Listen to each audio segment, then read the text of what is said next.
Ang Iglesia ni Cristo bilang pagsuporta sa pahayag ni Pangulong Bongbong Marcos laban sa impeachment ni Vice President Sara Duterte. Mas marami pa nilang pangangailangan ang mga Pilipino na dapat maunang asikasuhin. At nakatutok si Marisol Abdullah. Matapos ang magkasunod na impeachment complaints na inihain laban kay Vice President Sara Duterte sa Kamara, nagsalita ang pamunuan ng Iglesia ni Cristo.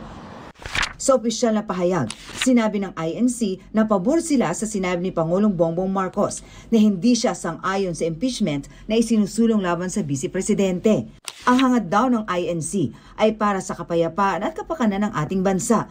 Mas marami pa raw pangangailangan ng ating bansa ang dapat maasikaso at hindi raw ito matatamo kung puro awayan ang laging makikita.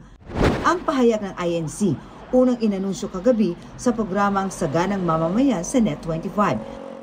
Pero dito, kasama sa nabanggit ay ang paghahanda umano ng Iglesia na magsagawa ng rally upang ipahayag ang pagpabor ng INC sa sinabi ni Marcos laban sa impeachment dahil maraming problema ang bansa na dapat unahin ng pamahalaan. Sinusubukan ng GMA Integrated News na linawin yan sa pamunuan ng INC. Pero sabi nila, tanging yung pahayag na ipinadala nila kanina ang kanila munang sasabihin. Sinisikap din naming makuha ang panig ng Malacanang at si Vice President Sara Duterte. Si VP Sara may inilabas namang pahayag ngayong araw para magpasalamat sa lahat ng mga tumulong, sumuporta at nagpaabot ng pagdamay sa OVP.